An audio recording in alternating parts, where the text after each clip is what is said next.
everyone, my name is Felicia Dipa. I'm from Tegaljaya Junior High School.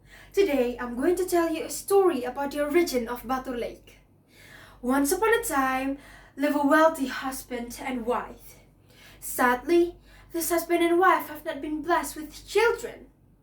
But they don't give up and always pray to God to have children. God answered their prayers by giving them a strong and healthy child. They named him Iwa. Even though Iwa was very little, he has a really big appetite.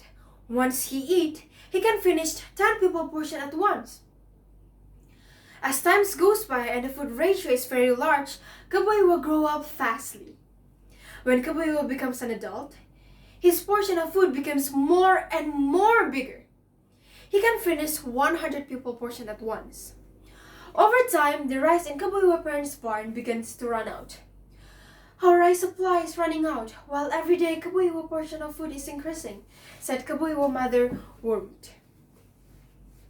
I don't know, especially now our village is getting hit by a drought, Iwa father answered.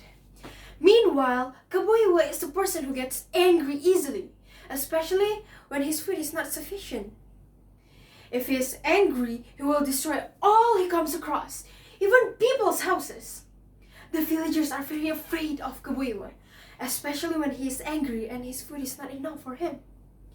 Even though he is often angry because of his food ratio is not enough, Iwa is also willing to do various work, such as building walls. Iwa also helped with irrigation in his village. Even though Iwa is often helped the resident, but his habits of getting angry when he is hungry eventually bring fears to the resident. So that one day, the head of the villagers discussed this matter with one of the villagers. Sir, also Iwa will help us a lot, but his attitude when we cannot give him enough food scares us a lot. We need to do something with this, said the villagers. I'm also worried about this problem, but who dares to face Iwa? The villagers had answered. A few days later, it was seen that several residents brought the food to the villagers' house, and the food collected was very large in addition to food. The residents also collect limestone in very large quantities. One of the villagers asked, Sir, what exactly is this much food and so much limestone for? And the villager had said, Calm down, I know how to fix our problem with Iwa. Not long after, the villager's head and a few of the villagers went to Iwa. What are you doing here? Do you have food? I'm hungry, Iwa said. That's why we are here. We have a lot of food and we will give you all of it as long as you are ready to help us. So far, you've damaged a lot of houses. We hope that you can rebuild them. And there's one more thing. Now our village is getting hit by a drought, so there's a lot of people who fail to harvest the rice. As a result, we can give you enough food, the village had said. Then, what I have to do? Iwa asked.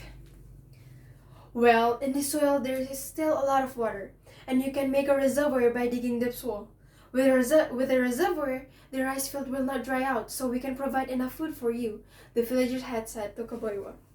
Iwa laughed and said, If there is a lot of food, I am always ready to help this village. Didn't wait long, Iwa immediately built all the houses he had damaged by his own action. Iwa said to the villager's head, All the house has been rebuilt, and now where's the food? Iwa asked. Be patient, Iwa. Don't forget to build a reservoir right there. With your strength, it doesn't take a long time to make it, the villager had said. Okay then, no problem, Iwa answered. The lure of a lot of food makes Iwa work with enthusiasm. The field was immediately dug up by him using his two strong hands. Soon water started to come out of the hole made by Kaboiwa. Kaboiwa worked really hard until the night time comes and still working until the morning. The hole that he makes was really big and a lot of water comes out. Even the excavated land to the mountain do the excavation. Meanwhile, the villagers came, carrying a lot of food.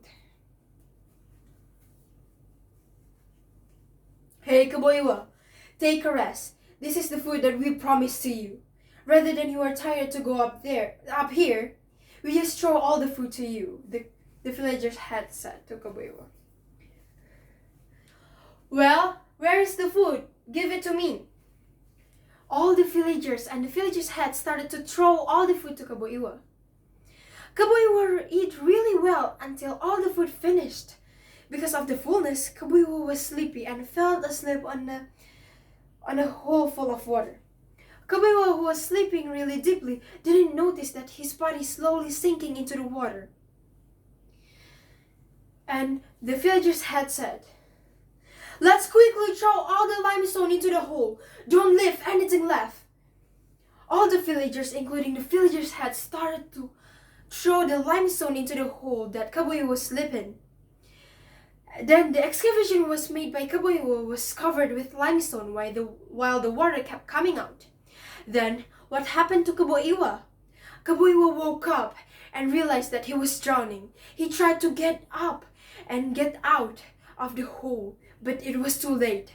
A many and large limestone had fallen on him. Not long after, Kaboiwa died from drowning in the hole he dug himself. The hole made by Kaboiwa continuously released a lot of water. As a result, this hole slowly turns into a lake, while the excavation that has built up high turns into a mountain on the edge of the lake. Later, the lake was known as Batur Lake, while the mount that turned into a mountain was known as Batur Mount. That's all for my story. Thank you for your kind attention. I'm Felicia from Tegaljaya Junior High School. Thank you. Bye!